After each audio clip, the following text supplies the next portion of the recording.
안녕하세요. 여러분들 귀한 사연 즐겁게 듣고 있는 30대 직장인이에요.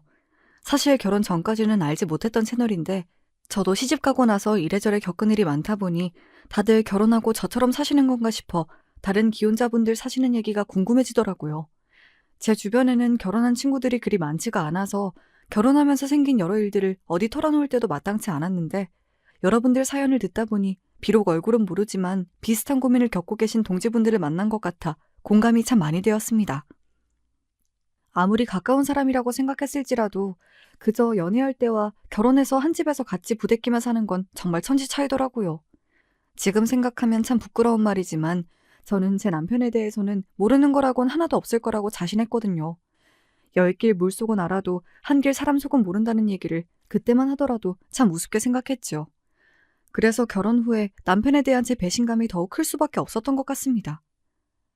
그깟 돈 몇 푼 때문에 어떻게 당신 남편한테 이렇게까지 매정하게 굴 수가 있어? 평생을 같이 할 사람한테 겨우 이 정도도 못 해줘? 너야말로 그깟 돈 몇 푼이 없어서 네 마누라 등이나 처먹는 주제에 어디서 함부로 주둥이를 놀려? 너 같은 놈을 남편이랍시고 평생을 믿고 살 생각을 했다니 내가 아주 내 발등을 찍었지. 연애 때부터 돈돈 노래를 부를 때에도 그저 사는 게 힘들어서 그런 거려니 내가 사랑으로 보듬어주면 평생 서로 아껴가며 잘 살 수 있을 줄 알았지요. 사람은 고쳐 쓰는 게 아니라는 너무나도 당연한 진리를 고생을 온팡지고 하고 나서야 겨우 깨닫게 되었습니다. 뻔뻔한 남편놈에게 대일 만큼 되었지만 당한 만큼 제대로 갚아준 제 이야기. 이제부터 시작해볼게요. 저희 친정은 소위 말하는 좀 산다는 집입니다. 부모님 명의로 건물도 몇 채 소유하고 계시고 현금 자산도 꽤 되고요. 저랑 제 여동생도 강남 8학군에서 학교 나와서 수도권의 명문 사립대를 졸업했고요. 잘하면서 용돈이 부족하거나 갖고 싶은 걸 딱히 가져보지 못한 기억이 없어요. 환경이 이렇다 보니 주변 친구들도 사정이 다들 비슷하고요. 제 입으로 말하기는 좀 그렇지만 태어나면서부터 부모님 덕 쏠쏠하게 본 것만은 부정할 수가 없네요. 같은 대학 동기로 만난 남편은 저와는 자라온 환경이 정반대의 사람이었습니다. 남편은 소위 말하는 개천용이었으니까요. 없는 집안에서 가진 거라고는 똑똑한 머리밖에 없어서 학창시절 내내 죽어라 공부해서 명문대에 입학한 가난한 집의 유일한 자랑거리였죠. 비록 결과적으로는 둘 다 열심히 공부해 같은 학교에서 만난 입장이었지만 속내를 들여다보면 사실 같은 학교 다닌다는 걸 제외하고는 공통점이라고는 없는 사람이었습니다. 학교 다니면서도 내내 알바며 과외며 학과 행사에는 거의 참석을 못해서 동기들 사이에서도 겉돌았고요.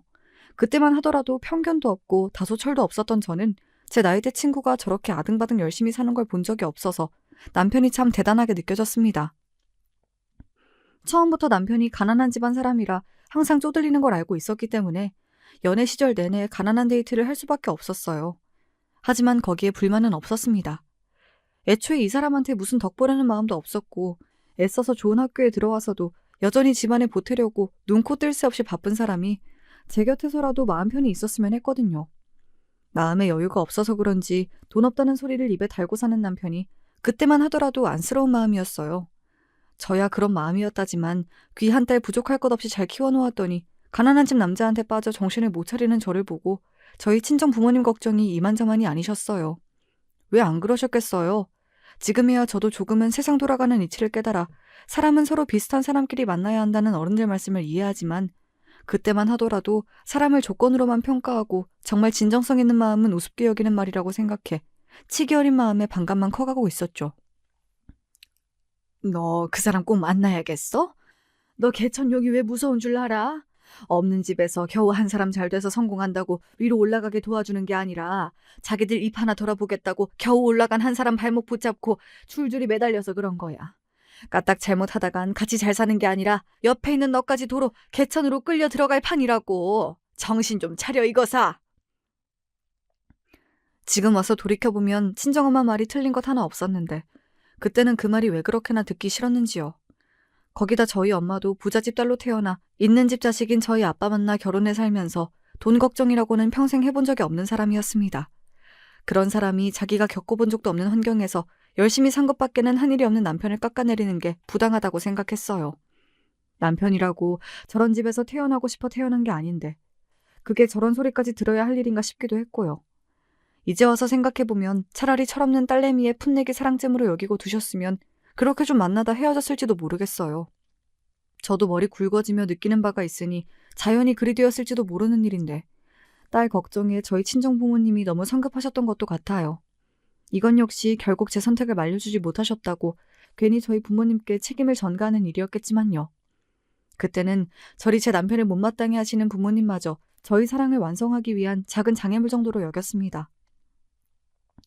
결국 제 고집을 꺾지 못하고 남편과의 결혼을 준비하면서도 여전히 저희 친정 부모님은 남편을 마음에 차지 않아 하셨습니다. 다 알지는 못해도 그동안 저를 며느리로 탐내셨던 부모님 친구분들이 꽤 많은 걸로 알고 있거든요. 그 중에 아무나 하나 골라 잡아도 남편 환경과는 비교도 되지 않을 터였습니다. 부모님 속이 쓰라린 거야 어쩔 수가 없었겠죠. 반면 생각지도 못하게 부유한 집 딸을 며느리로 맡게 된 시댁 반응은 저희 친정하고는 사뭇 달랐습니다. 우리 진우가 우리 분에 넘치는 자식이어서 부모라고 해준 게 없어 내 마음에 걸렸어요. 그런데 그렇게 고생해서 좋은 학교, 좋은 직장에 떡하니 붙더니 이리 훌륭한 집 자제를 짝이라고 데려오니 내가 몸둘 바를 모르겠습니다. 시아버지 되실 분은 남편 고등학교 때 돌아가셨다고 이미 들은 바가 있었고 홀로 남은 시어머니께서 제게 송구하다는 듯 연신 고개를 조아리셨습니다. 괜히 형편에 맞지 않는 부잣집 딸이라고 대놓고 불편해하는 것보다야 그 편이 나을지도 모르겠으나 사실 처음 만날 때부터 시어머니에 대한 감정이 썩 좋지만은 않았습니다. 남편이 대학 다니는 내내 자기 가족 부양하겠다고 얼마나 고생을 했는지 옆에서 지켜봐온 세월이 있으니까요. 남편 말로는 2살 터울의 여동생이 하나 있었고 시아버지께서 돌아가신 이후로는 남편이 시댁의 실질적 가장으로서 생계를 책임지고 있었습니다. 하지만 그래봤자 당시 남편도 고작 고등학생이었어요. 남편 말로는 어머니가 몸이 약하셔서 일 다니기가 힘들어 그랬다고는 하지만 막상 직접 만나 뵙게 된 시어머니가 그렇게 특출나게 몸이 약하신 것 같지도 않았습니다. 어린 아들은 한 푼이라도 더 벌어 집에 보태겠다고 그렇게 용을 썼는데 자식을 둘이나 뒀다는 사람이 남편 먼저 보냈다는 자기 연민에 빠져 제대로 된 일자리조차 구하지 않고 어린 아들에게 의지했다는 게 제 상식으로는 이해가 가질 않았습니다. 처한 상황이야 안타깝기 그지없으나 어찌되었든 아직 미성년자인 자식이 둘이나 있으면 하다못해 당장 집 앞 식당이라도 나가 일해서 가족을 부양하는 게 맞지 않나요? 본인이라고 어디 여자 혼자 몸으로 자식들 건사하기가 쉬우셨겠어? 아버지 그리 가시고 나서 뒤따라가시지 않은 것만으로도 난 우리 엄마한테 고마워. 자기도 정말 대단하다. 그때 자기도 어렸잖아. 가장 노릇할 나이는 절대 아니었는데 어린 나이에 가족들 건사하겠다고 어떻게 그렇게까지 했는지 모르겠어. 그렇게 살고 싶어 사는 사람이 어디 있겠어. 상황이 그러니 하기 싫어도 할 수밖에 없는 거지. 덤덤하게 말하는 남편이 동갑내기임에도 불구하고 저보다 한참 어른처럼 느껴졌습니다. 그동안에야 애인이라고 해도 결국 가족은 아니니 고생하는 걸 지켜볼 수밖에 없었으나 저랑 결혼하고 나서는 그동안 없이 산 서름 싹 씻고 살 수 있도록 잘해주리라 다짐했습니다. 남편도 저도 대학 졸업 후에 대기업에 입사해 일을 하고 있었으나 결혼할 때 남편 수중에 있는 돈이라고는 한 푼도 없었어요. 버는 족족 다 시댁으로 들어갔으니 남은 돈이 있을 리 만무했지요. 저희 부모님 입장에서야 복장이 터질 상황이었으나 부모님 품에서 안락하게 자라기만 해서 돈 무서운 줄이라고는 몰랐던 제 입장에서는 남편이 부족하더라도 내가 가진 게 많으니 문제될 게 뭐냐는 생각이었어요. 사위를 그렇게나 마음에 들어하지 않으셨으면서도 딸 자식 고생시키기는 싫으셨던 부모님께서 결국 저희 신혼집을 전액 부담해 주셨습니다. 결혼하고 처음으로 시댁 식구들을 저희 신혼집으로 초대해 집들이 했던 날의 기억이 지금도 선명하게 떠오르네요. 그 당시에도 시댁 식구들은 작은 평수의 빌라에 새들어 살고 계셨습니다. 그래봤자 남편 빠져나오니 시어머니와 아직 결혼 안 한 시누이 둘이 살기에는 그리 작진 않았으나 저희 신혼집과는 비교할 게 아니었죠. 세상에, 신혼집을 너무 잘 해놨다. 우리 아들 이런 데서 신혼살림을 다 살게 되고 내가 감개무량해 눈물이 다 나올 지경이다. 오빠 좋겠다. 나도 이런 집에서 살고 싶어. 그야말로 갖은 궁상을 다 떠는 시어머니와 시누이였습니다. 남편이야 그렇다고 치더라도 저는 이제 막 가족이 된 사이인데 부끄러운 줄도 모르는지 속에서 느낀 걸 거르지도 않고 얘기하는데 듣는 저만 민망해지더라고요.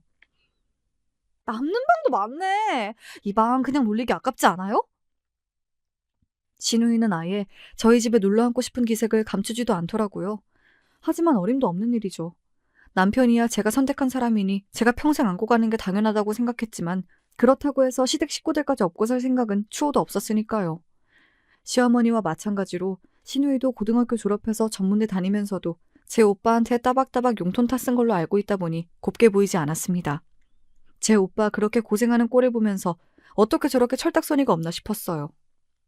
공부도 지지리도 못해서 원래 같았으면 전문대도 언감생심이었는데 그래도 뭐라도 배워놔야 사람 구실한다며 제 오빠가 죽을 똥 살 똥 뒷바라지에서 보낸 게 변두리 전문대였어요. 한마디로 제 남편 등골 빼먹는 걸 아주 당연하게 생각하는 시누이였으니 제 눈에 예뻐 보일 턱이 없었죠. 설사 제가 시누이를 저희 신혼집에 데리고 살 용의가 있다고 하더라도 저희 친정 부모님 들으시면 그야말로 입에 개거품 물고 쓰러질 소리였습니다. 쥐뿔도 없는 사위한테 신혼집까지 해줬는데 골칫덩이 시누이까지 데리고 산다고 하면 누구라도 그렇지 않겠습니까? 결혼하면서 제 딴에는 이래저래 저희 친정 부모님께 서운한 점이 많았다곤 하나 그렇다고 해서 제가 기본적인 도리까지 잊은 건 아니었습니다. 그렇기에 어떻게든 비벼보려는 시누이를 아주 단칼에 잘라냈습니다. 결혼해서 새 가정 이루었으면 부모님으로부터 정서적으로든 경제적으로든 자립하는 게 당연하죠. 저희 부부 인생은 저희 부부끼리 꾸릴 거니 그런 걱정은 안 하셔도 돼요. 대본에 시누이 주둥이가 툭 튀어나왔으나 애초에 시누이 마음에 들겠다고 살살거릴 생각은 눈꽃만치도 없었습니다. 결혼할 때 해온 걸 생각하면 눈치를 봐도 시댁 쪽에서 저한테 눈치를 볼 일이지 그동안 제 남편 등골 빼먹을 만큼 빼먹은 시댁에 눈치 볼 이유가 없었으니까요. 하지만 남편 생각은 좀 달랐던 모양입니다. 여보, 아까 진이가 철없이 말하긴 했지만 제 딴에는 이렇게 좋은 집에서 살아본 적이 없어서 한 얘기인데 그렇게까지 말할 건 없었잖아. 걔도 어릴 때 아버지 잃고 불쌍한 애야. 당신한텐 당신 여동생이 애틋하고 가여울지 몰라도 나한텐 내 남편이 제일 가엽고 불쌍해. 사실 고생이야. 당신 혼자 전부 다 했지. 어머님이나 아가씨야 당신 그늘 밑에서 편하게 지낸 것도 사실이잖아. 이제 아가씨도 어린애 아니야. 자기 앞가림 자기가 해야지. 그리고 아까 방이 나무니 어쩌니 하는 건 나한테 정말 실례되는 말이야. 가만 보면 자기 동생은 그렇게 애틋해하면서 나 속상할 건 생각 안 해줘? 나야말로 그렇게 말하면 정말로 서운해. 결혼 전까지는 그래도 내 가족이 아니니 불만이 있어도 남편에게 직설적으로 얘기한 적이 한 번도 없었어요. 하지만 이제는 좋든 싫든 평생을 얼굴 보고 살아야 할 팔자인데 초장에 제대로 말해두지 않으면 두고두고 문제가 되지 싶어서 전에 없이 세게 말했습니다. 그러자 남편이 그제야 아차 싶은 것 같았어요. 아니, 내가 편가르자고 한 말은 아니고 내 눈에는 아직도 어린애로만 보여서 내가 실수했어. 미안해. 남편 사과를 받고 넘어가긴 했지만 솔직히 서운한 마음이 들었습니다. 물론 시어머니와 시누이가 그동안 남편의 평생 가족이었으나 결혼을 했으면 당연히 배우자가 먼저여야 하는 거 아니에요? 저는 그런 마음가짐으로 한 결혼인데 아직 남편에게는 제가 가장 가까운 가족이 아닌 건가 싶기도 했어요. 그 후로도 시댁 때문에 골머리 아플 일들은 잔잔한 일부터 굵직한 일들까지 꽤 빈번하게 일어났습니다. 이상하게도 저희 부부한테 경제적 지원을 아끼지 않은 저희 친정 부모님들은 저희 연락을 따로 바라거나 신경 쓰일 만한 일들을 만드는 일이 없으셨는데 막상 해준 것 하나 없는 시댁에서 저한테 자식 노릇을 은근히 바라시더라고요. 특히나 저희 친정 부모님이 누리고 사는 것에 각별히 관심이 많은 시어머니셨습니다. 진호에게 들으니 사돈내외께서 또 해외여행을 나가셨다면서? 나는 아직 한 번도 비행기 타본 적이 없는데 사돈께서는 참 복이 많으신 분들이시다. 외국까지 나가서 좋은 거 보고 생전 안 먹어본 거 먹어보면 얼마나 재미지실까? 굳이 저 일하는데 통화하셔서 저런 말씀을 늘어놓는 게 단순히 사돈 안부를 묻는 게 아니라는 것쯤은 5살짜리 어린애도 눈치챘을 겁니다. 그러니까 본인은 한 번도 간 적 없는 해외여행을 분기마다 가는 너희 친정 부모님 보면서 뭐 느끼는 거 없냐 그 소리겠죠. 하지만 저희 친정 부모님 여행을 저희 부부가 보내드린 것도 아니고 본인들 돈으로 가신 건데 뭐 어쩌라고 싶었습니다. 그동안 아들이 벌어다 준 돈으로 호의호식하면서 아들 장가갈 때 돈 한 푼 안 보태줘 놓고 며느리한테 해외여행까지 바라는 시어머니라니. 남편하고 결혼해서 엮이지 않았더라면 정말 상종도 하기 싫은 부류의 사람이었습니다. 저 같으면 자기 아들한테 미안해서라도 언감생심 며느리한테 이런 소리는 꿈도 못 꿀 것 같은데 정말로 저랑은 사고방식이 다른 부류의 사람이었습니다. 그제야 친정엄마가 결혼 전에 했던 말이 이런 맥락에서 하신 말씀이었나 어렴풋이 이해가 가기 시작했죠. 저희 부모님께서 그동안 성실히 일하셔서 인생을 즐기시는 것 같아 저도 자식된 입장으로 참 감사할 따름이죠. 자식이 되어서 항상 사는 형편이 부족해서 여행도 못 보내드려서 죄송스럽기도 하고요. 아예 제가 먼저 선수를 쳐버렸습니다. 우리 부모님도 우리 돈으로 여행 보내드린 것 아니니 시어머니가 더 할 소리도 없겠죠. 사실 첫 문장은 시어머니가 듣고 느끼는 게 좀 있으라고 일부러 한 소리였어요. 결혼하기 전만큼은 아니었지만 남편은 여전히 월급의 일부를 시댁 생활비로 매달 붙이고 있었습니다.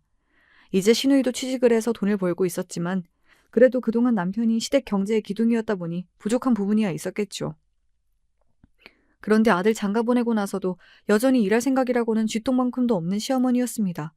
그저 꼬질 빨대가 아들에서 딸로 바뀐 것뿐이었죠. 저희 부모님 같으면 상상도 할 수 없는 일이었기에 저런 사람을 어머니라고 떠받들고 사는 남편이 안타까울 따름이었습니다. 사실 시댁에 생활비 붙이는 문제로도 남편과 갈등이 많았어요. 그동안 그만큼 했으면 됐지. 이제 결혼해서 가정도 있는데 그만큼이나 시댁에 보내는 게 맞다고 생각해? 자기 입장에서 불만스러울 수는 있다고 생각해. 하지만 엄마가 따로 일도 안 하시는데 진이 버는 것만으로는 부족한 것도 사실이잖아. 우리 이 돈 없다고 굶어 죽는 것도 아니고 자기가 조금만 봐주면 안 될까? 봐주는 것도 어디 하루 이틀이어야지. 그리고 어머님도 정말 해도 해도 너무 하시는 거 아니야? 자기 자식들 고생하는 거 뻔히 보면서 어떻게 지금껏 한 푼도 보실 생각을 안 하셔? 일도 해본 사람이 해보는 거지. 지금껏 나가서 일해본 적도 없으신 양반이 나이 다 들어 이제 와서 무슨 일을 할 수 있겠어. 세상에 돈 버는 거 쉬운 사람은 아무도 없어. 내가 보기엔 당신도 어머님이랑 아가씨 다리 뻗고 누울 자리 만들어준 것도 있어. 제가 아무리 화를 내고 잔소리를 해도 결과는 똑같았어요. 어쩜 그렇게 제 어머니와 누이를 애틋해하는지 곁에서 지켜보고 있자니 참 눈물겹고도 복장이 터져나갈 지경이었습니다. 제가 제 친구들 중에서는 이르게 결혼한 편이기도 하고 친구들 만나는 남자 중에 남편처럼 제 집에 퍼줘야 하는 남자친구를 둔 애들도 없었어요. 한마디로 어디 가서 이런 속 터지는 얘기를 털어놓을 사람조차 없었습니다. 그렇다고 일찍이 이런 상황을 예견하고 결혼을 반대하셨던 친정 부모님께 이런 얘기를 할 수도 없었습니다. 이미 신혼집부터 시작해서 혼수품까지 남편에게 마음은 열어주지 않으셨어도 경제적으로는 넘치도록 지원해주신 친정 부모님이신데 기껏 그리 결혼시킨 딸이 이런 마음고생을 하는 줄 아시면 얼마나 억장이 무너지시겠습니까? 비록 제가 시댁에 대한 말을 아끼는 것만으로도 이미 대강의 상황을 눈치채시는 것 같긴 했으나 차마 제 입으로 이런 얘기까진 못하겠더라고요. 그러다 보니 홀로 벙어리 냉가슴 앓는 일만 쌓여갔습니다. 한 번은 이런 일도 있었어요. 시누이는 시어머니랑 싸우거나 기분 나쁜 일이 있으면 꼭 미리 얘기도 안 하고 자꾸 저희 신혼집으로 오더라고요. 구질구질한 자기 집으로는 들어가기 싫다는 거였겠죠. 하지만 시누이가 무슨 제 친구도 아니고 결혼한 지 얼마 되지도 않은 새언니 집에 자꾸 저 편할 때만 찾아오는 게 정말 불편했습니다. 그렇다고 남편이 그런 시누이 타박을 할 사람도 아니고요. 그날도 여느 때처럼 집에 찾아와 이리저리 기웃대는 시누이를 두고 밀린 집안일을 하고 있었어요. 한참 바쁘게 움직이다 빨래를 건조기에 넣고 이제 좀 쉬려고 제 방에 들어갔더니 시누이가 말도 없이 제 방에 들어가서 화장대에 앉아있는 거예요. 그것도 제가 쓰는 온갖 화장품을 다 열어놓고 제 얼굴에 처덕처덕 찍어 발라가며 말이죠. 무슨 5살짜리나 할 법한 행동에 제가 너무 어이가 없어서 뭐라고 하지도 못하고 입만 벌리고 쳐다보고 있자 무슨 일인가 싶어 들여다본 남편이 그 꼴을 보고는 자기도 기가 막히던지 어쩔 줄을 모르더라고요. 너 거기서 뭐해?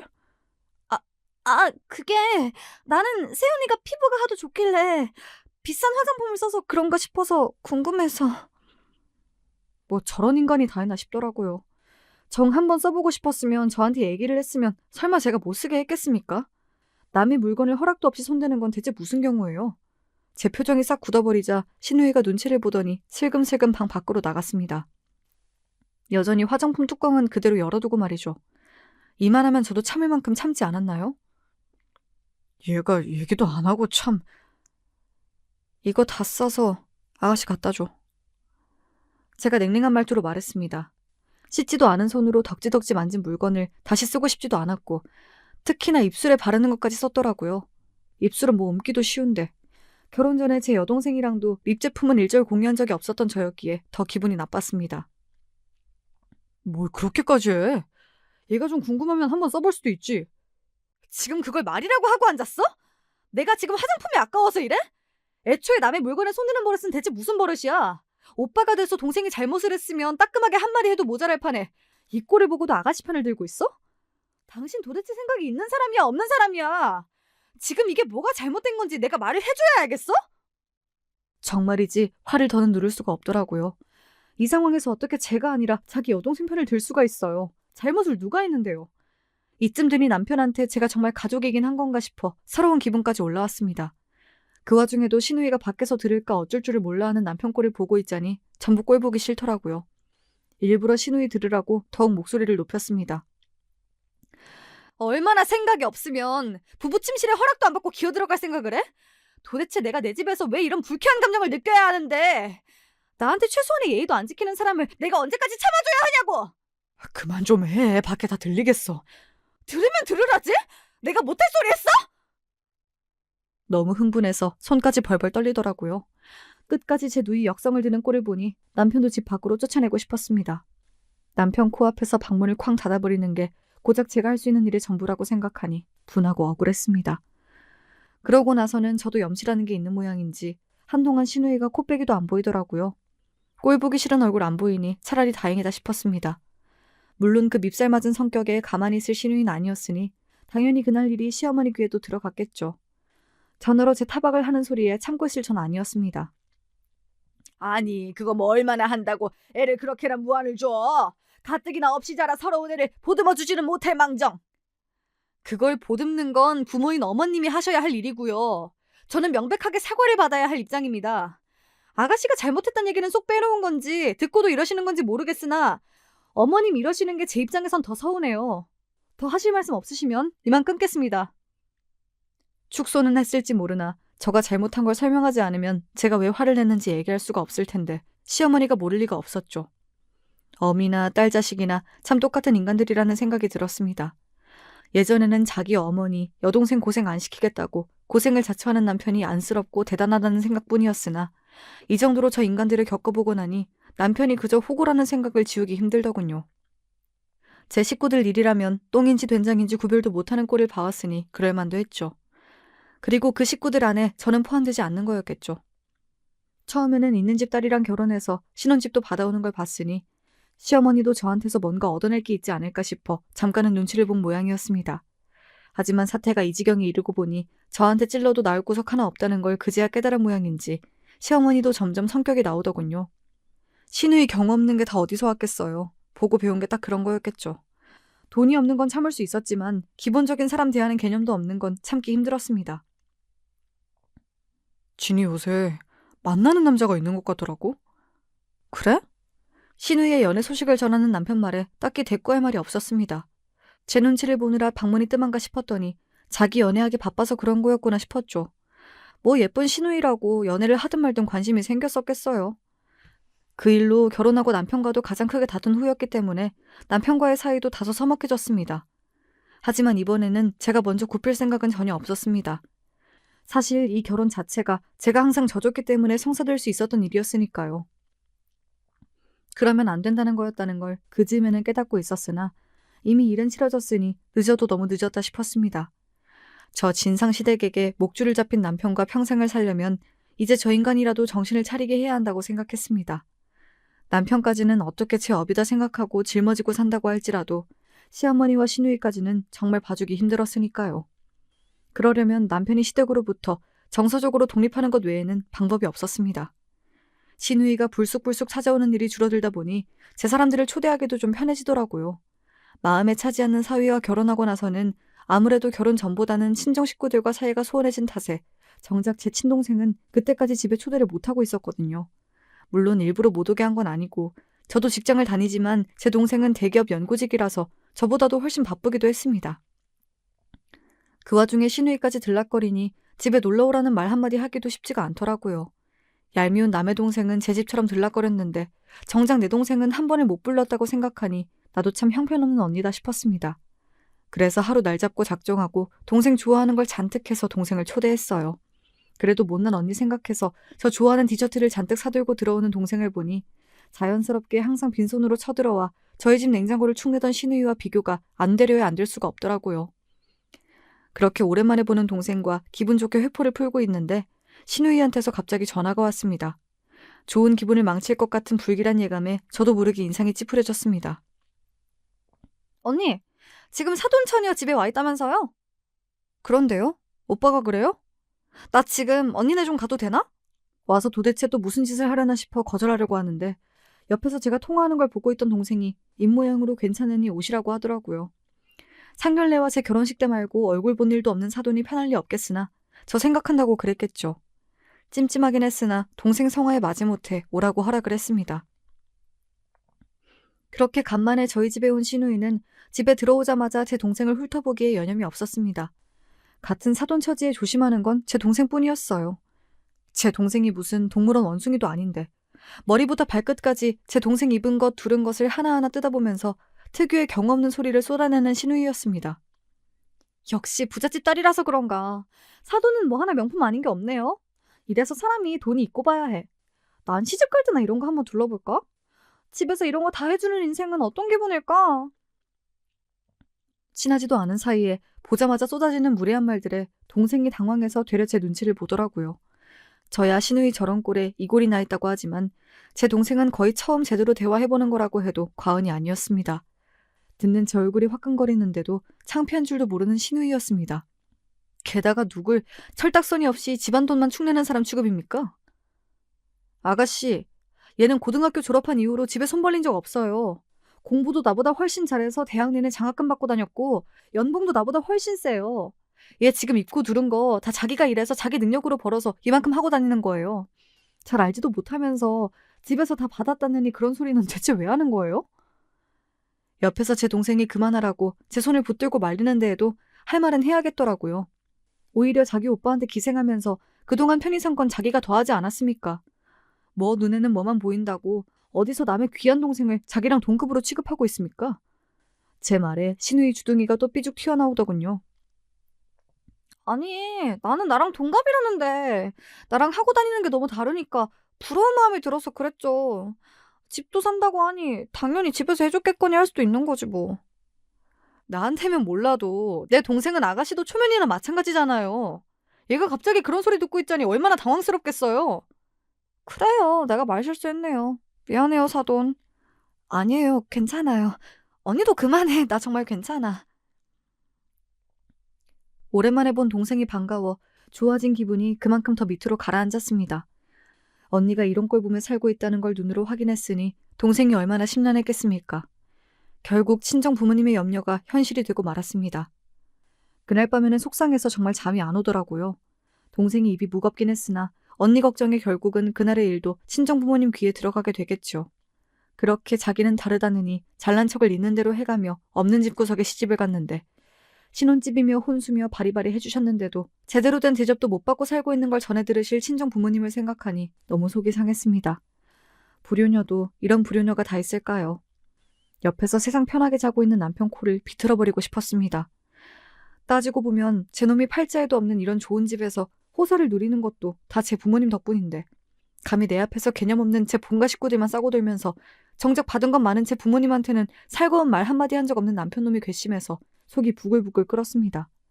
그래서 며칠 지나지 않아 부동산으로부터 뜻밖의 연락을 받게 되었을 때에는 정말이지 꼭지가 돌아버리는 줄 알았습니다. 한창 바쁘게 일하느라 대충 전화를 받느라 처음에는 부동산인 줄도 몰랐어요. 안녕하세요.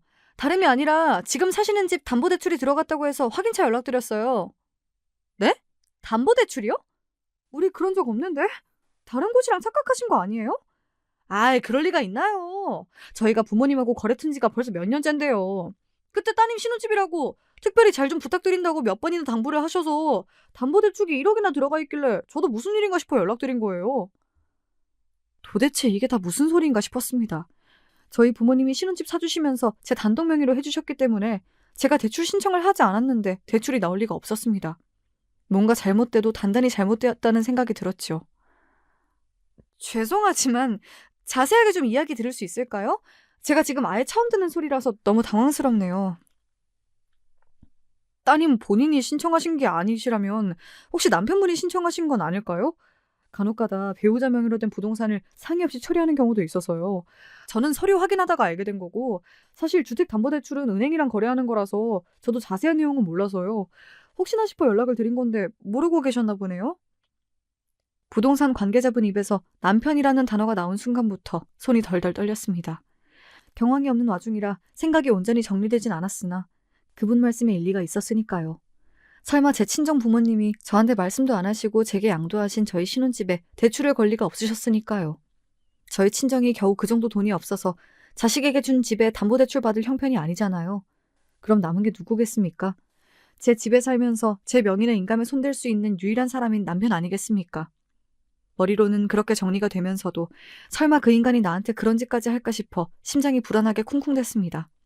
하던 일을 내버려두고 자리를 박차고 나가면서 남편에게 전화를 걸었습니다.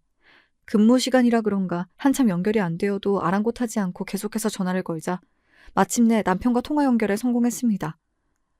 일하는 거 뻔히 알면서 이 시간에 무슨 일이야? 당신 내 집에 주택담보대출 받았어? 남편이 대꾸를 안 하더라고요. 하지만 그 침묵이 제겐 대답이나 다름없었습니다. 지금은 근무 시간이잖아. 집에 가서 얘기해. 제가 미처 답하기도 전에 전화가 뚝 끊어졌어요. 감히 나한테 이따위 짓을 해놓고도 제멋대로 전화를 끄는 남편에 대한 분노로 머리가 터질 것 같았습니다. 남편은 퇴근 이후를 말했으나 부동산 전화를 받은 순간부터 제 머릿속에는 그 일 외에 아무것도 입력이 되질 않았습니다. 결국 조퇴하고 집으로 가는 길에 친정 엄마한테서 전화가 왔어요. 부동산에서 소식 들었니? 입이 10개라도 엄마한테 할 말이 없어서 차마 입도 못 대고 있자 엄마가 그러시더군요. 오늘 가서 잘 한번 얘기해봐. 당황했다고 할 말 못하고 그러지 말고 생각 정리 잘해서. 마치 제 마음을 읽은 듯 말씀하시는 엄마였어요. 아무리 한동안 사이가 소원했다 한들 저를 세상에서 가장 잘 아는 사람이 바로 엄마셨죠. 엄마 목소리를 들으니 대출 문제로 놀란 가슴에 그동안 시댁 때문에 했던 마음고생까지 한꺼번에 쏟아지는 것 같아 그만 울컥했습니다. 하지만 아직 할 일이 많이 남아있었죠. 엄마의 한마디에 흥분한 마음을 가라앉히고 제가 해야 할 일들에 대해서 차가운 마음으로 다시 한번 생각해 보았습니다. 남편은 제 퇴근 시간보다도 두어 시간은 더 늦게 들어왔습니다. 제놈 입장에서야 조금이라도 매를 늦게 맞고 싶었겠죠. 기다리는 시간 동안 제 머리가 더 차게 식었으니 오히려 잘 됐다 싶었습니다. 네가 내 인감 가져가서 이 집 주택담보대출 받았니? 말 돌릴 새도 없이 제가 돌직구로 묻자 남편 얼굴이 당황스러운 기색이었으나 더는 물러설 곳이 없다는 걸 알았는지 남편이 순순히 대답하더군요. 그래, 내가 했어. 네가 돌았구나?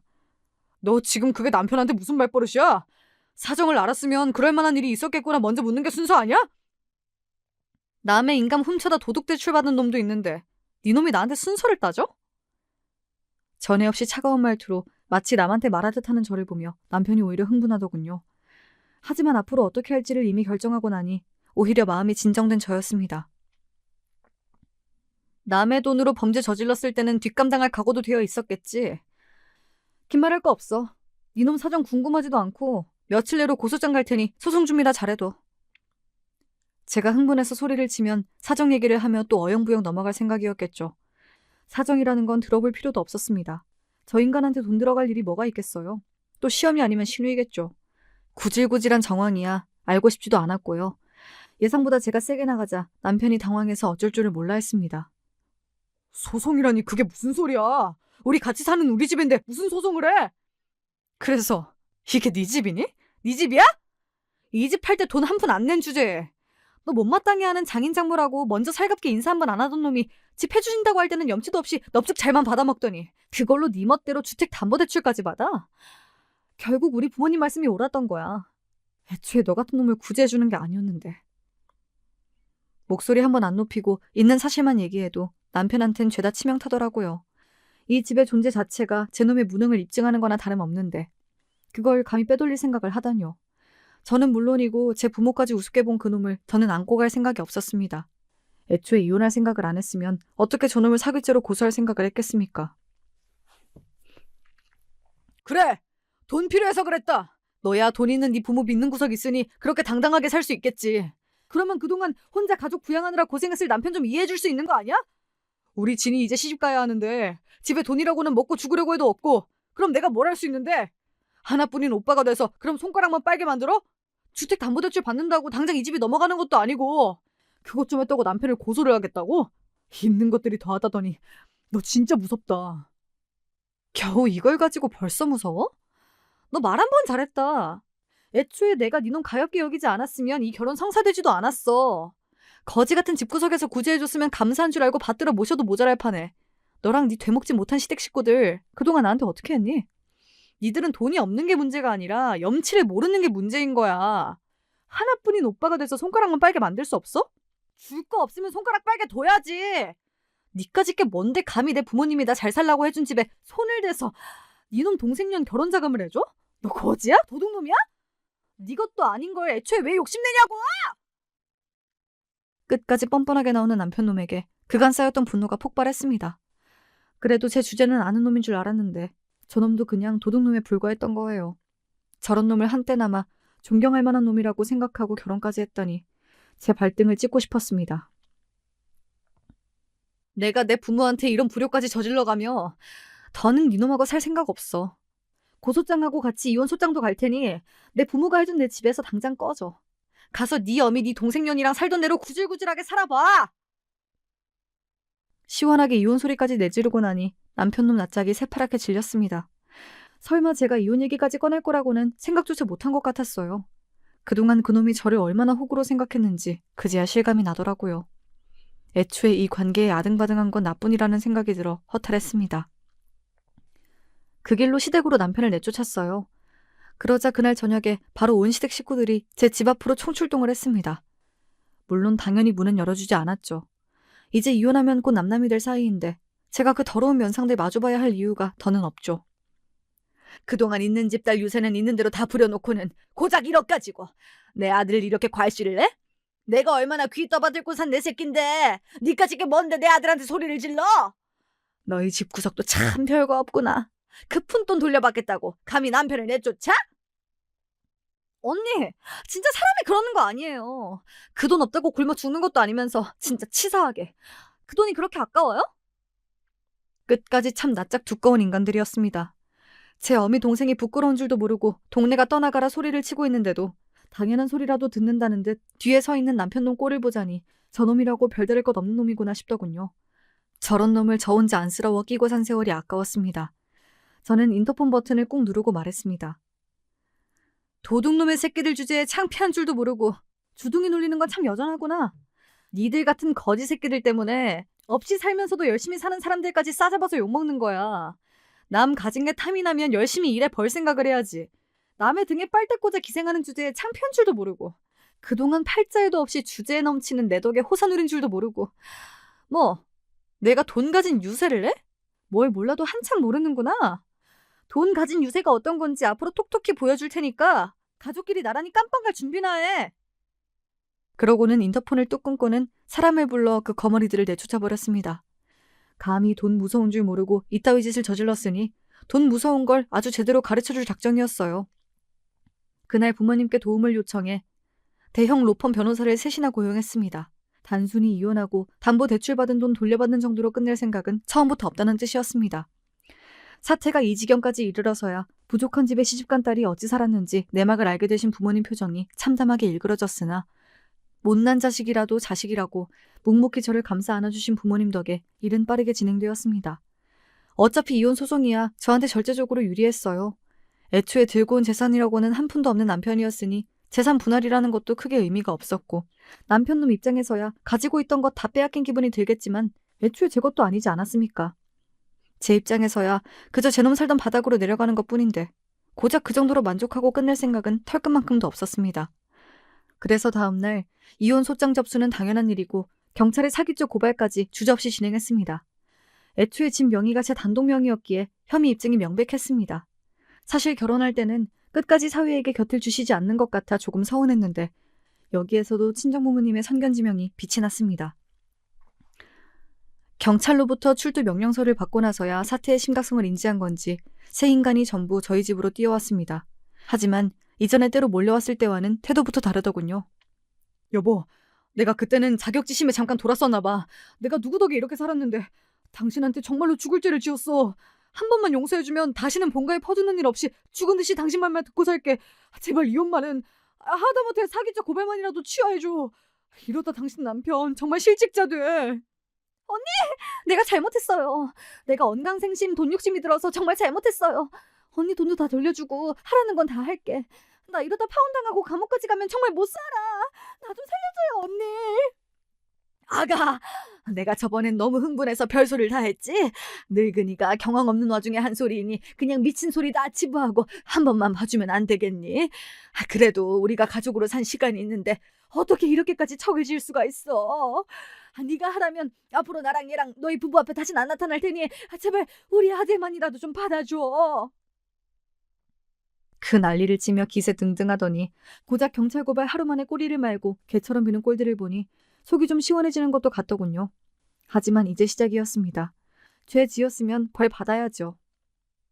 더는 답도 없는 쓰레기라서 내버렸는데 그걸 내가 왜 다시 걷어가요? 언제 또 내 뒤통수를 칠 줄 알고? 남의 돈 우습게 알더니 꼴 좋네요. 왜? 나더러 봐달라며 이렇게 빌어? 내가 언제 죄 지으라고 사정이라도 했어? 다 지들이 한 일이면서 왜 나한테 와서 난리들이야? 더는 댓글 면상 볼 일 없으니 내 집 앞에서 왈왈대지 말고 썩들 꺼져. 개처럼 볼품없이 끌려가는 새인간 꼬라지를 보면서 더는 저것들 보고 살지 않아도 된다는 생각에 해방감까지 들더군요. 다음 일들이야 순조로웠습니다. 혐의도 증거도 차고 넘치는 덕에 생각보다 송사도 길게 끌지 않았어요.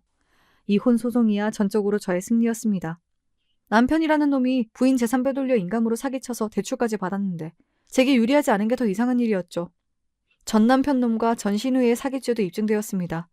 집과 인감이 제 명의였던 데다 대출받고 나서 전 남편 놈이 잽싸게 신우의 계좌에 1억을 송금하는 바람에 두 사람이 공범이라는 건 쉽게 입증이 되었거든요. 사기죄로 경찰서를 들락거리는데 회사가 시끄러워지는 것도 당연했습니다. 전 신우이야 능력이랄 것도 없으니 곧장 해고가 되었고 전 남편도 회사로부터 권고사직 압박을 받아 결국 퇴사했습니다. 없는 집에 내세울 거라곤 대기업 다니는 아들이 전부였는데 그 영광도 끝이 난 거죠. 전 시어미야 직접적인 혐의가 없다 하더라도 본인 부양하던 자식 둘이 전부 회사 잘리고 쪽박 신세가 되었는데 그보다 더한 벌이 없겠죠. 간간히 일용직으로 남의 집 살림 살아주러 다닌다는 소리를 듣고 얼마나 웃겼던지요. 몸이 약해 일을 못 다닌 게 아니라 자식들 벌어다주는 돈으로 염치 없이 등 따숩게 살았다는 게 분명해졌죠. 참 그런 것도 어미라고 제 복을 걷어찬 전 남편이 등신인 거겠죠. 비록 이래저래 지저분한 꼴을 보긴 했으나 그 구질구질한 결혼으로 얻은 게 아예 없는 건 아니에요. 어른들 하시는 말씀에 그만한 이유가 있으니 좀 더 부모님 말씀에 귀 기울여 신중하게 행동하는 버릇이 생겼습니다. 제가 생각하는 진리만이 옳은 게 아니라는 조금은 철난 생각도 하게 되었죠. 지금은 스트레스 받을 일 없이 저 살고 싶은 대로 사니 마음도 많이 안정되었습니다. 비록 아예 겪지 않았다면 좋았을 일이나 어차피 지나간 일은 돌이킬 수도 없으니 이를 반면교사 삼아 조금 더 나은 저로 살고자 합니다. 창피해서 친구들에게도 다 얘기할 수 없었던 사연을 털어놓으니 좀 시원해지네요. 이런 말을 할 수 있는 이곳 채널이 있어 참 다행이에요. 제 이야기 들어주신 여러분들 모두 감사드립니다.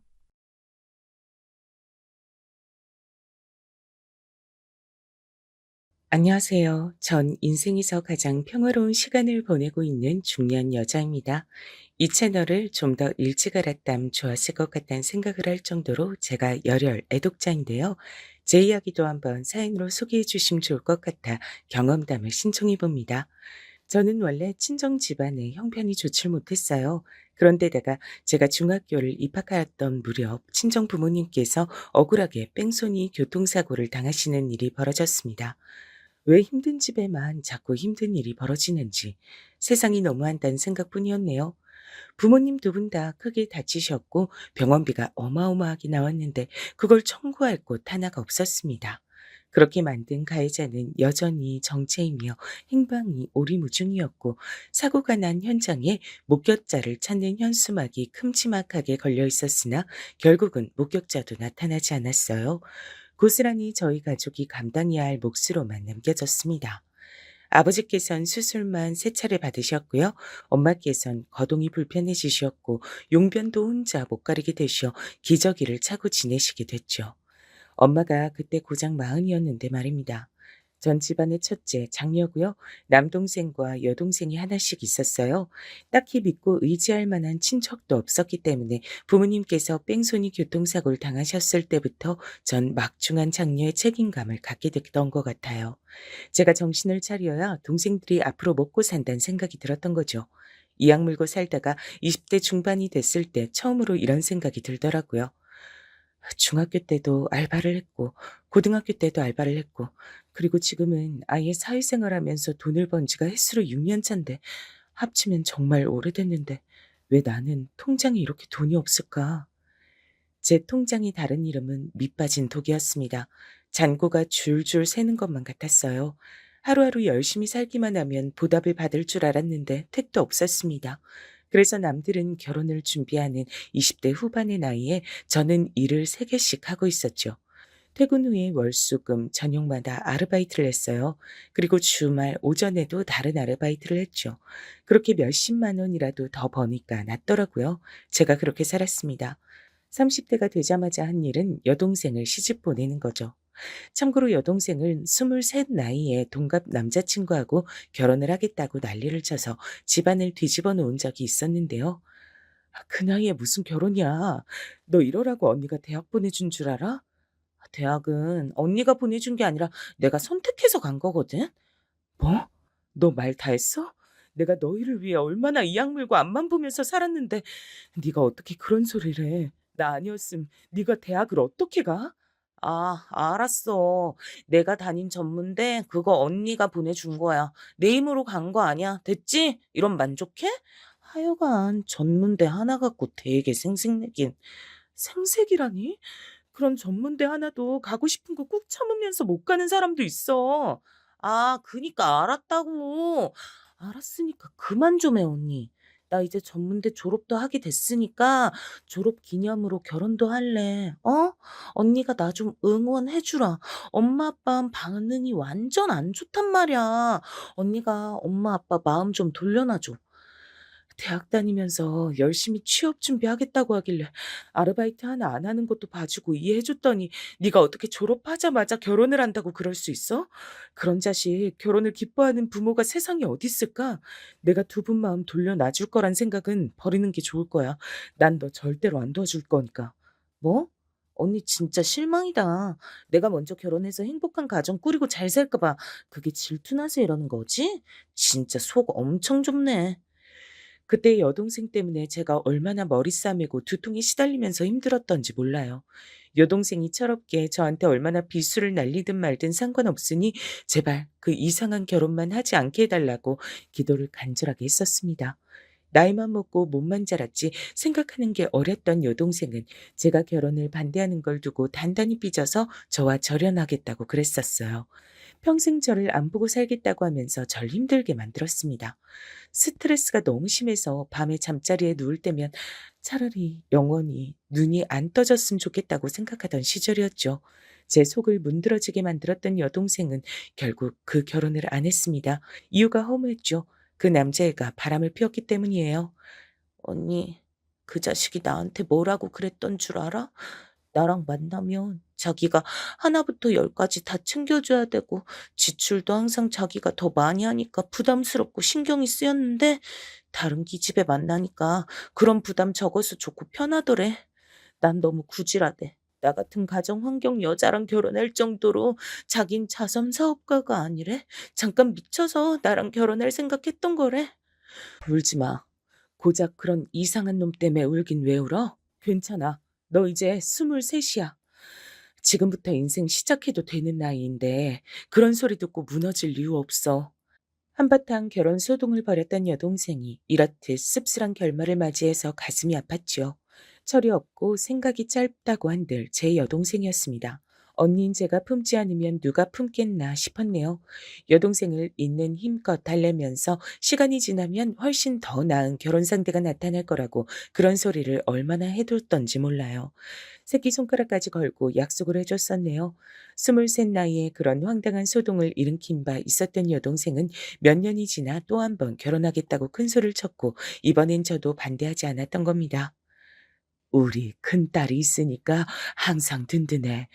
결혼 준비든 뭐든 다 맡겨놓으면 그만이니까. 친정엄마께서 그렇게 말씀하셨을 때 저는 숨이 막히는 듯한 느낌이 들었던 것 같아요. 하지만 티를 내진 않았죠. 제 인생이 이렇게 희생하고 헌신하다가 늙어 죽는 것으로 진작 결정된 바였다고 생각하게 된 후였으니까요. 꾹 참았습니다. 여동생은 자기보다 5살 많은, 그래서 저보다도 연상인 남자와 근무처에서 눈이 맞았고 결혼 얘기를 주고받자마자 임신하는 바람에 되도록 서둘러 결혼식을 올려야만 했습니다. 제부는 집안의 원조는 2천만 원 외엔 기대할 수 없는 처지였고 본인이 모은 돈으로 결혼하는 거였는데 4천만 원 남짓이 제부가 모은 재산의 전부였죠. 그래서 결혼시키는데 계산기를 하염없이 두드리느라 제 머리가 터질 뻔했답니다. 그쪽 집안에선 이런 걸 도와주고 참견해줄 인력이 아무도 없었거든요. 아무튼 제가 30대에 들어서서 처음 크게 했던 일이 여동생을 결혼시키는 일이었는데 이듬해 건강한 남자 조카도 태어나서 부모님께서 커다랗게 웃으시는 모습도 보고 좋았어요. 언니, 아이를 낳기만 하면 단 줄 알았는데 키우는 게 너무 힘들어. 애가 잠도 안 자고 자꾸 울고 그리고 자꾸 배가 고프다 그런다? 대체 왜 그러는 걸까? 그리고 대체 뭘 했다고 자꾸만 돈이 들어가는 거야? 누가 우리 집 돈을 훔쳐가기라도 하나 봐. 돈이 자꾸만 없어져. 원래 애 키우는 건 힘들다고 하잖아. 체력도 많이 들고 돈은 더 많이 들지. 오죽하면 애 하나 낳아 키우는 게 억소리 난다고 할까. 원래 돈 많이 드는 게 맞아. 여동생에게 저는 언니라기보단 엄마에 가까운 존재였던 것 같아요. 친정엄마께서 교통사고 이후 거동이 불편해지시고 기저귀 생활을 하시게 됐을 때부터 예견된 바였던 듯 싶네요. 혹시 남동생이나마 일찍 철이 들고 어른스럽게 굴 줄 아는 녀석이었다면 좋았을 것 같은데 애석하게도 남동생은 여동생과는 조금 다른 결을 선보이며 제 속을 문드러지게 하는 녀석이었습니다. 고등학교 때 자퇴를 했어요. 부모님께서 당연히 뒤집어지셔서 결사반대를 하셨고 제가 눈물로 호소까지 했었지만 소용없었습니다. 고등학교 졸업장만큼 의미 없고 쓸모없는 게 세상에 또 있을까? 일단 적성에도 안 맞는 공부를 하느니 내가 좋아하는 걸 찾아 내 성공에 일찍부터 투자하는 편이 훨씬 낫지 않겠어? 우선은 작은 일부터 하면서 돈을 모으는 걸로 시작하면 돼.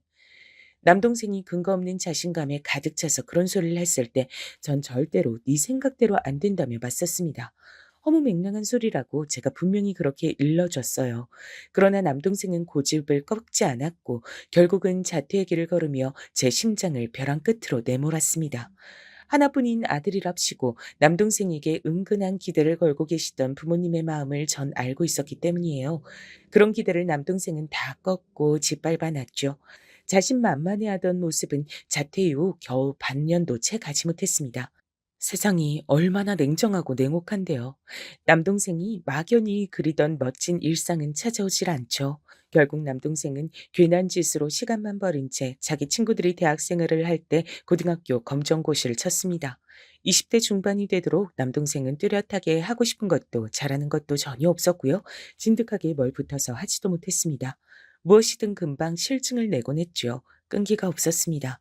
그래서 전 동생들이 둘 다 그 모양이었던지라 한 번을 쉼없이 일을 했음에도 항상 돈이 없었던 겁니다. 여동생의 출산 이후 아버지께선 제가 아는 한 난생 처음으로 남동생의 뺨을 때리셨습니다. 너는 조카가 태어났는데도 정신을 못 차려? 언제까지 이렇게 살 거야? 애비가 못났다고 해서 네가 똑같이 보고 배우기만 하면 어떡하란 거냐? 너는 네 젊음이 그 청춘이 아깝지도 않아? 저는 하루하루 잘 지내고 있는데 왜 또 괜히 이러세요? 이젠 하다하다 절 때리는 거예요? 아버진 그냥 제가 마음에 안 드시는 거 아니냐고요? 이 못난 놈아. 애빌 보고 배울 게 없거든. 네 눈알 봐라. 너같이 덜 떨어진 동생 녀석 때문에 지금까지 뭘 어쩌고 있는지 네 눈알 한번 보라고 이거사. 남동생은 제가 거론되자 차마 할 말이 없는지 입을 다물었습니다. 맞은 뺨보다도 부끄러움과 민망함에 달아온 귀가 더 빨갛게 보이더라고요. 남동생은 얼마 뒤 숙식이 제공되는 공장으로 들어갔어요. 조카의 양말 값이라도 벌어겠다고 하면서 그런 말을 남기곤 공장 생활을 시작했는데 그 변화에 부모님께선 우셨습니다. 하지만 가장 기뻤던 건 저였죠. 그토록 오래 제 속을 타들어가게 만든 남동생이었지만 제가 먼저 그 손을 놓을 수가 없어서 한숨만 쉬며 희생하던 나날이었는데 드디어 뭔가 변화가 생긴 참이었습니다. 이때 제 나이가 이미 30대 중반이었습니다. 저는 30대 중반에 이르러서야 잠시 멈춰서서 하늘을 올려다볼 수 있었던 거예요. 하늘을 올려다본 다음엔 스스로에게 말했죠. 이제 잠시 쉬었으니 앞으로 더 열심히 달리자, 열심히 일을 하자. 이렇게 다짐했습니다. 여전히도 전 가장이었기 때문입니다. 부모님께서 또 건강 문제를 겪기라도 하시면 큰 돈이 훅훅 빠지는 것이었기에 항상 대비가 되어 있어야만 했어요. 쉬지 않고 또 돈을 벌며 지냈죠. 조카에게 들어가는 돈까지 이젠 따로 필요했기에 숨만 쉬어도 돈이 다 빠져나가는 기분이었습니다. 그래도 제 가족을 위하는 거니까 애써 보람을 느꼈죠. 남동생은 공장에 고참이 소개해준 여자 만난 지 얼마 되지 않아 결혼했습니다. 둘은 동갑내기였어요. 제 옳게 되는 사람이 금세 임신을 하는 바람에 결혼을 서두른 것이라 여동생 때와 비슷한 점이 많았습니다. 확연히 달랐던 점은 올케가 자기 집안이 비록 넉넉진 못해도 신혼집으로 쓸 작은 집을 가지고 있었단 점이에요. 그곳에서 남동생과 생활을 시작했죠. 그것만으로도 전 너무나 감사했네요. 태어난 아이는 또 남자 조카였답니다. 올케는 자기 집안의 손을 빌려 육아를 했기 때문에 제가 고단할 일이 적었어요. 어쨌거나 동생들을 둘 다 결혼시켰으니 그리고 둘 다 부모가 되었으니 이제야말로 한시름 푹 덜고 전 일을 조금 줄이며 지내고 싶어졌습니다. 제부나 남동생이 부지런하게 돈을 벌고 모으는 걸 보니까 왠지 제가 이젠 그렇게 해도 될 것 같았어요. 30대 후반의 나이에 와서 한숨 돌리던 그때 전 당연히 결혼 생각이 없었습니다. 왜냐면 할 수 있을 거라고 생각하지 못했기 때문이에요. 하지만 사람마다 인연이 있고 짝이 있단 말을 증명하듯 저에게 남편이란 존재가 등장했던 겁니다. 첫인상이 조용한 난초 같았어요. 가만히 올곧게 서 있는 난초 화분 같은 사람이었어요. 남편의 평온함에 이끌려 언감생신 결혼을 꿈꿔본 적 없던 제가 홀린 듯이 결혼을 하고 말았습니다.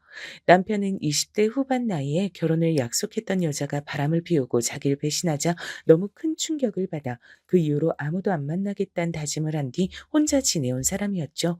뒤늦게 절 만나 결혼을 한 거죠. 위로는 형만 둘 있었습니다.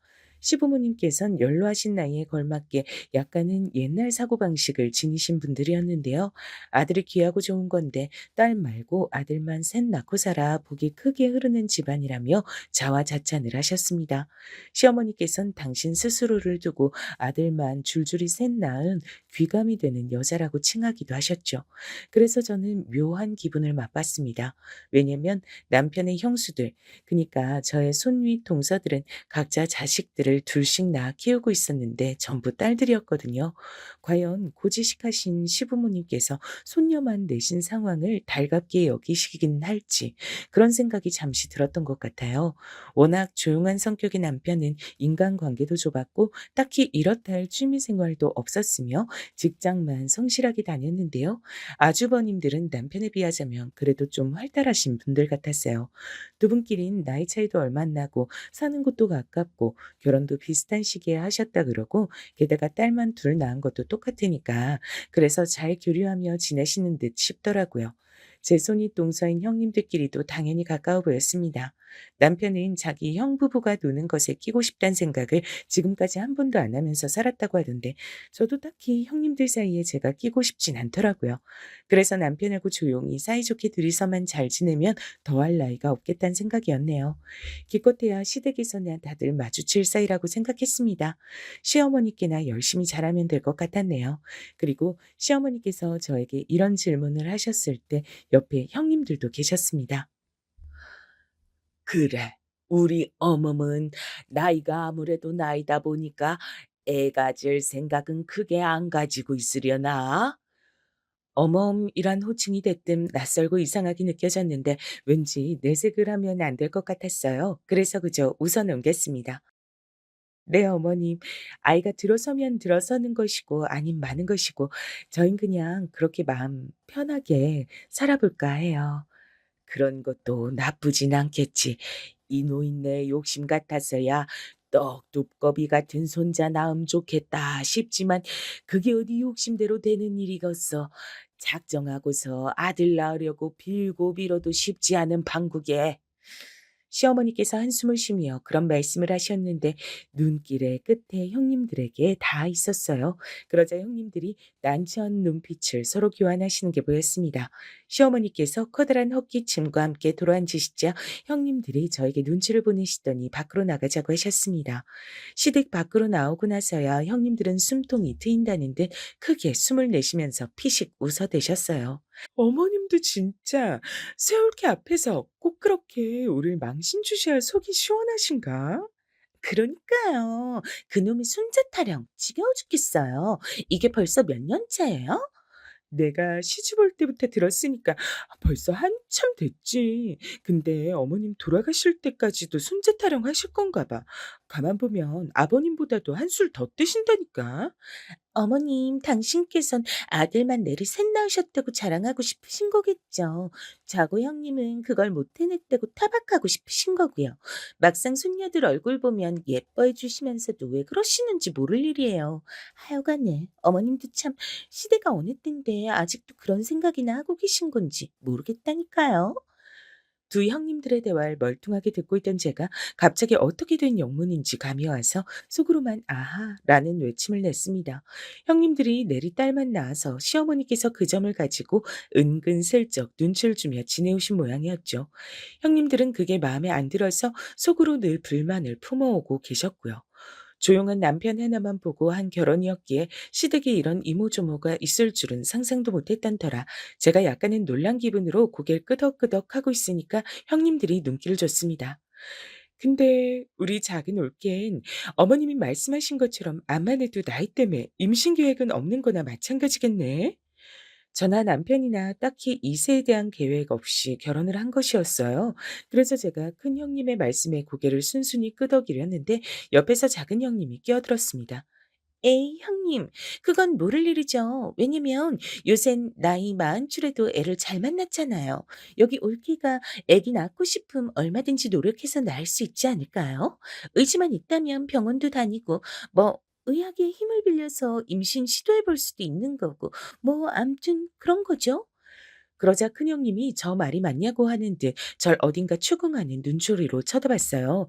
말을 마친 작은 형님도 궁금증 가득한 눈으로 절 쳐다봤고요. 전 동생만 둘 두었고 사실상 엄마 역할을 하면서 살아와서 그런지 몰라도 그 순간 오랜 습관이 발동됐습니다. 아, 저기 형님들 여기서 이러지 마시고 일단 어디라도 가서 자리에 앉을까요? 따뜻한 차라도 나눠 마시면 기분이 함께 나아질 거예요. 전 여기 근처 지리를 잘 모르니까 두 분이 적당한 카페로 안내를 해 주시면 좋겠어요. 그건 바로 일단은 상대를 진정시키고 좋게 좋게 어르고 달래는 것이었답니다. 저는 습관적으로 그러 놓고선 속으로 괜히 나만 피곤한 일을 자처했구나 싶었어요. 내심 두 분이 거절을 해주셔도 좋겠다고 생각했지만 서로 시선 교환을 마친 두 분이 동시에 그럴까라고 대답을 해주셔서 별 수 없이 셋이 자리를 옮기게 됐습니다. 바로 그곳에서 제가 친정의 이모저모도 어느 정도 형님들에게 전달하게 됐던 거예요. 이제 시댁으로 엮여서 한 집안 식구가 됐는데 저에 대해 두 분이 너무 아무것도 모르신다고 하니까 제가 차마 얘기를 안 해드릴 수가 없더라고요. 특히 저는 나이는 꽤 찼지만 막내 며느리로 새로 들어온 입장이었으니 두 분의 궁금증을 풀어드릴 의무가 있다고 생각했습니다. 전부 얘기할 필요는 없는 것 같아서 간략하게 줄인 친정 얘기를 전해드렸는데 두 분 다 표정에 당혹감이 스치고 있었어요. 먼저 입을 여신 큰 형님의 말씀을 듣고 저도 곧 따라서 당혹스러워졌죠. 작은 올기가 결혼식도 생략하고 식당에서 밥이나 먹고 치우길래 여자 인생이 결혼식이란 행사가 얼마나 중요한데 어쩜 저럴 수 있을까 싶어서 늦은 나이에 결혼하는 게 너무 창피해서 저러나 아님 한 번 다녀왔던 전적이 있어서 이젠 결혼에 시큰둥해서 저러나 내심 궁금했었거든. 네? 아, 아니에요. 창피하다고 생각 안 해 봤고 한 번 다녀온 경험도 없어요. 그런 큰 오해를 하고 계셨군요. 오해하는 것도 무리는 아니었지. 왜냐면 작은 서방님이 워낙 입도 무겁고 자기 얘기도 안 하고 겉도는 성격이고 그러다 보니까 그쪽에다 물어볼 수도 없고 아버님 어머님도 딱히 작은 올케에 대해 아는 거 없다 그러시고 그래서 알아서 추측을 하는 수밖에 없었는데 그게 다 틀린 오해였고 사실은 작은 올케가 그저 찢어지게 가난한 집구석이란 이유가 전부였구나. 그렇게 아등바등 치열하게 땀 흘리고 피를 토하고 눈물을 쏟으며 살아왔으니 결혼식이란 것 자체가 호화롭다 못해 사치스럽게 느껴져서 엄두가 안 날 수밖에 없었겠어. 저런 저런 안타까워라. 살면서 당혹감에 눈알이 튀어나갈 뻔한 적은 이때가 처음이었어요. 제 사고뭉치 동생들도 못해낸 건데 큰형님께서 단번에 이뤄내시더라고요. 눈이 튀어나갈 만큼 당황했지만 전 어느 부분을 어떻게 정정해 드려야 할지 난감해서 아무것도 못하고 있었습니다. 피를 토한 적은 없다고 일단은 그렇게 정정부터 해야 하는지 진지하게 고민하고 있을 때 옆에서 커피를 호로록 마신 작은 형님께서 무척 안쓰러운 눈빛을 저에게 보내오셨어요. "나 갑자기 반성된다. 나도 내 친정이 형편 안 좋다고 생각하며 산 사람이거든. 대학 때 친구들 유학 가는데 나만 혼자 못 가고 알바해서 돈 벌고 이러는 게 너무 서러웠어. 근데 그게 우리 올케 같은 사람 입장에서 보면 굉장히 여유로운 생활이었겠구나 싶어서 대학도 못 나오고 부모님하고 동생들 챙기느라 하루도 못 쉬고 우리 올케가 고생을 많이 한 사람이었네. 네. 제가 고생을 좀 하긴 했는데 제 부모님이고 제 동생들이니까 당연히 할 일을 했다고 생각하며 살았어요. 그게 전부예요. 아니야. 그렇게 괜찮다는 듯 포장하지 않아도 돼. 내가 보기에 우리 올케는 전혀 안 괜찮아. 엄청 비참해. 비참하고 슬프고 힘들게 살아온 거야. 객관적으로 보기에 그러니까 일부러 아픔 숨기지 마. 이제 결혼도 했겠다. 자기만의 가정도 꾸렸잖아. 아픔을 마주하고 이전과 다르게 당당한 자세로 살아야지. 그렇군요. 네, 뭐 저 생각해서 말씀해 주시는 거니까 고맙습니다. 제 여동생은 철이 없긴 해도 고지 곧대로 말을 뱉고 행동하는 사람이었는데 작은 형님은 다른 유형 같았어요. 왠지 모르게 듣는 사람 입장에서 기분이 나빠진다고나 할까요? 절 아래로 깔보며 비웃는 것 같은 느낌이 들었는데 티를 내봤자 저만 손해일 것 같아 눈치가 없는 척 웃으며 차를 마셨습니다. 그때 큰형님께서 생각이 많은 표정으로 이러시더라고요. 그럼 작은 올케는 임신을 위해 병원에 다니는 건 비용이 비싸니까 생각도 못 하겠네.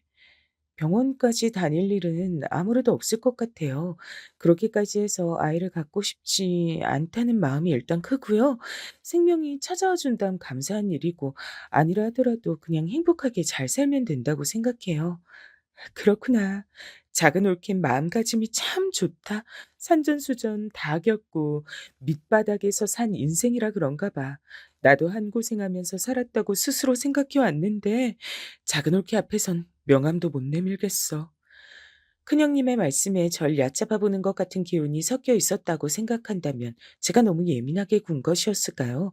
남들이 보기에 제가 지나온 길이 밑바닥으로 보였을 줄은 상상도 못한 부분이라 멋쩍어지더라고요. 근데 아이를 안 낳아도 친정에선 뭐라고 안 그럴까? 괜찮아? 아, 혹시 일전에 제 동생 부부들 못 보셨어요? 조카들이랑 다 같이 있었는데요.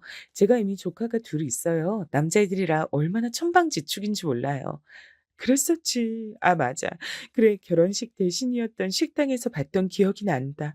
어쩜 거긴 남자애만 둘이야? 그러게요. 아, 그리고 얼마 전에 제 여동생이 둘째 임신했다 그러더라고요. 그래서 저희 친정 부모님이 저한테서 손주를 더 못 보신다고 해서 슬퍼하실 것 같진 않아요. 그랬구나. 다행이네. 혹시 작은 올케한테 또 남자 조카가 생기는 건 아닌가 몰라? 큰형님께서 농담식으로 그렇게 말씀하셨을 때 작은 형님의 입술이 삐죽삐죽 거렸던 것 같기도 했어요. 전 암만 해도 두 분 다 아들을 낳지 못하고 내리 딸들만 낳은 것 때문에 적지 않은 아쉬움을 안고 계신다는 인상을 받았습니다. 그날 형님들과 이런저런 대화를 오래 나누었고 집으로 돌아오면서 괜히 너무 많은 소리를 떠들었나 싶어 약간은 후회도 됐죠. 집안 얘기를 나누는 게 상대방과 친해지는데 커다란 도움이 되긴 해도 다른 무엇보다도 나 자신의 약점이 되어 돌아올 수도 있는 부분이었으니까요.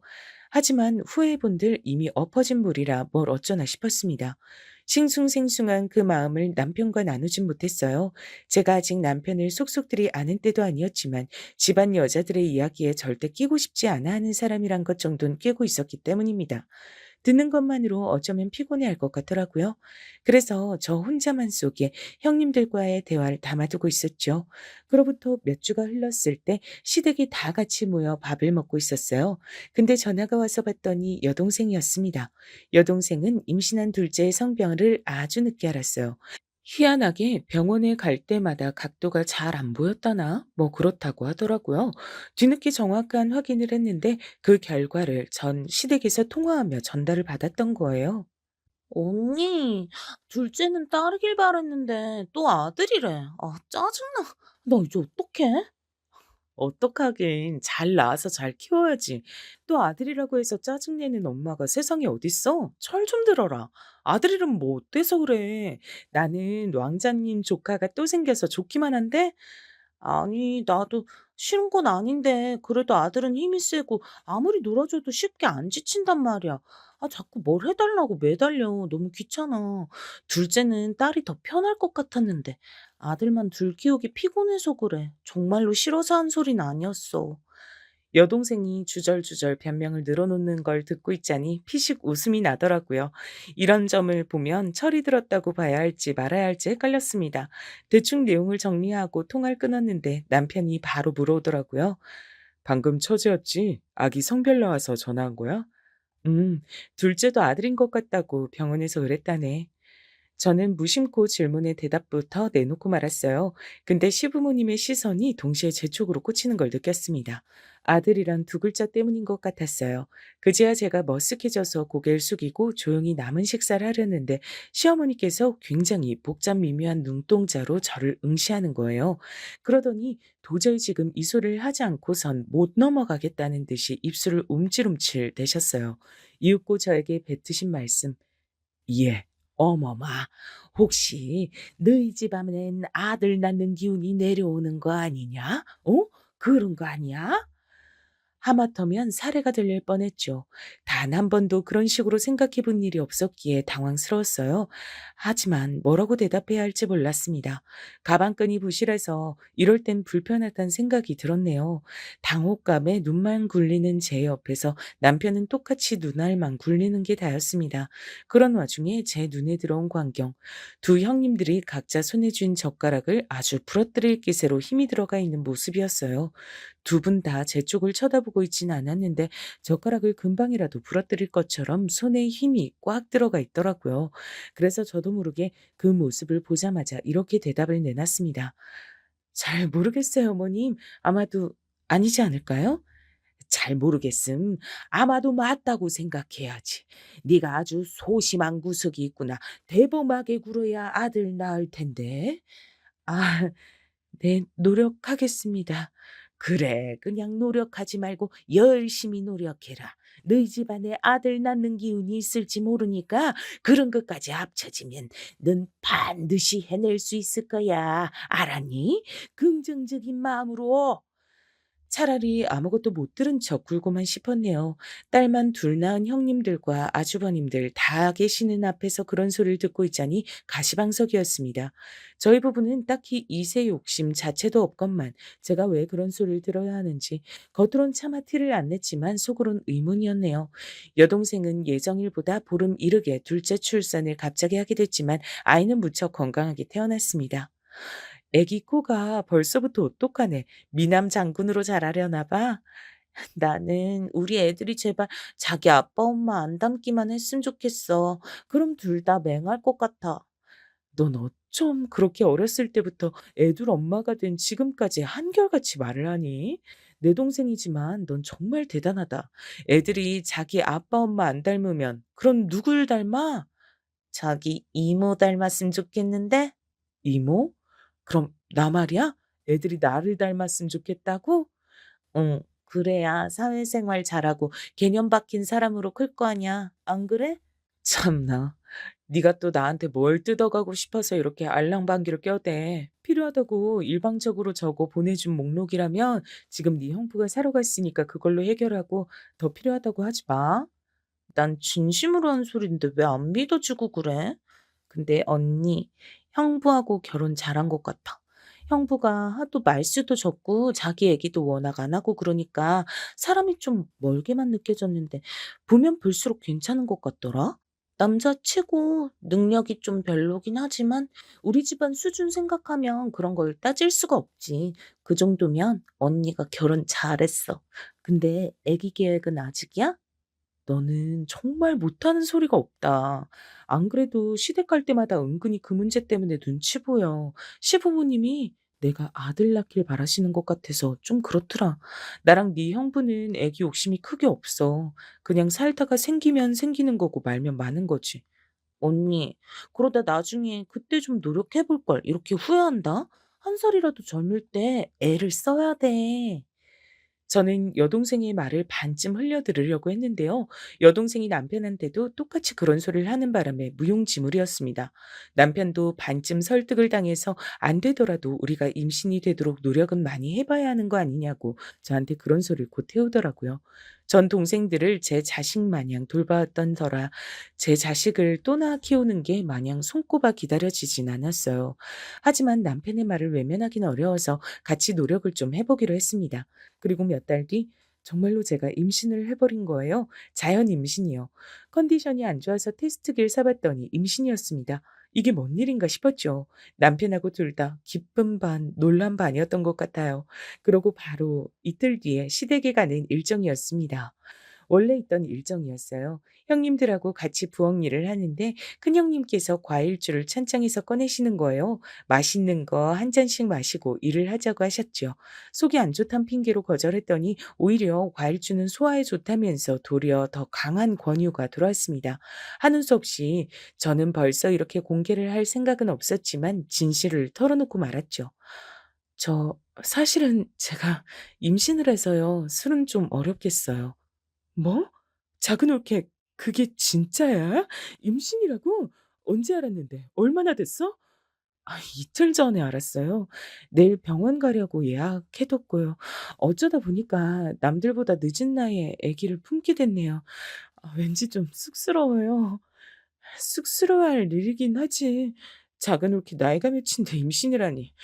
그럼 무조건 내년 출산인데 그땐 나이를 더 먹겠네.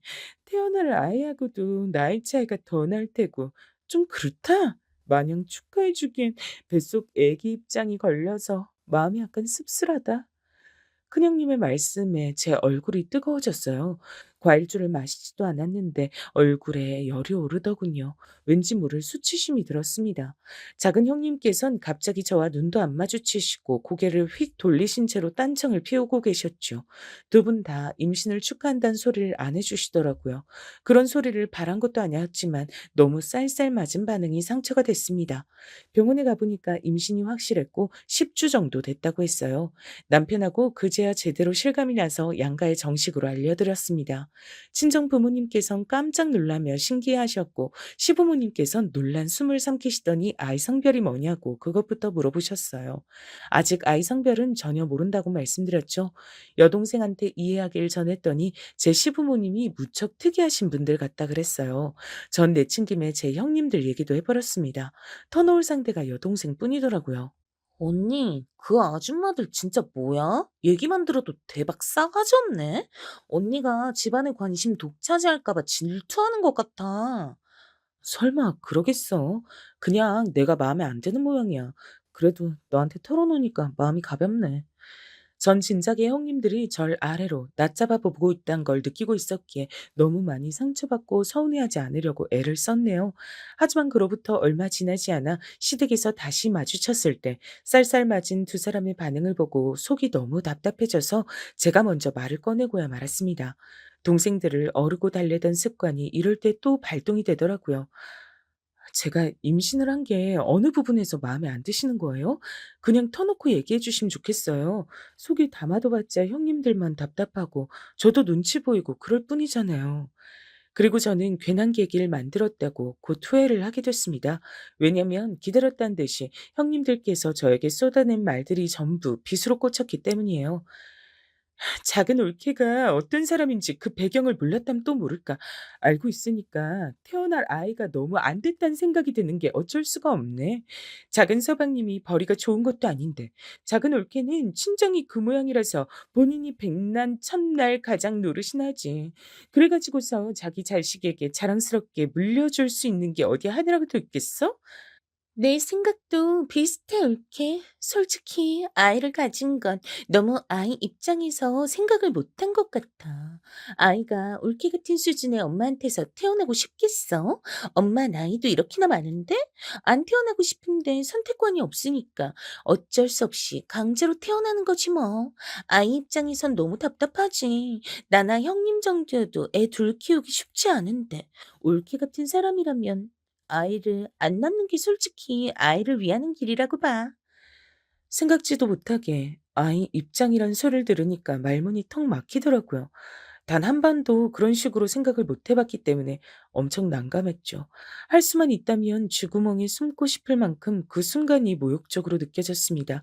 너무 당황한 나머지 형님들의 무례를 따지지도 못하고 저는 그 자리를 벗어나는 것에만 급급했어요.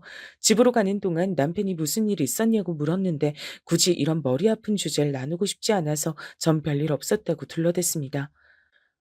지금까지 열심히 살았는데 적어도 내 가족들에겐 부끄러울 것 없이 떳떳하고 당당하게 그렇게 살았는데 내 아이를 갖는 것도 남의 시선으로 보자면 자격이 안 될 정도로 내가 형편없는 인물인가? 내가 살아온 게 고작 그 정도의 인생이었나? 남의 말 때문에 크게 휘둘리고 싶지 않았건만 자괴감이 드는 것만은 막을 수가 없었습니다. 그런 와중에 여동생과 통화를 하게 됐는데 잠긴 목소리를 숨길 힘이 없어서 그대로 드러내고 말았어요. 절 걱정하길래 있었던 일을 다 알려주진 않고 그저 형님들하고 얘기를 하다가 속상한 점이 있었다는 정도로만 설명을 했죠. 못돼 처먹은 형님들에게 이상한 소리를 듣고 싶지 않아 일부러 다음번에 시댁에 안 갔습니다. 그렇게 몇 주를 발길을 끊었다가 꼭 가야 할 건수가 있어서 가게 됐어요. 시부모님께선 싱글벙글 웃는 얼굴로 저희 부부를 맞아주셨죠. 이리 와라, 어서 와. 우리 집안 손자를 배에 품고 있어서 그런가. 얼굴도 전보다 유달리 고와 보이네. 며칠 전 제 뱃속의 아이가 아들임을 시부모님께 따로 연락해서 알려드린 바 있었습니다. 형님들과 아주버님들은 이 자리에서 처음 듣는 것이었고요.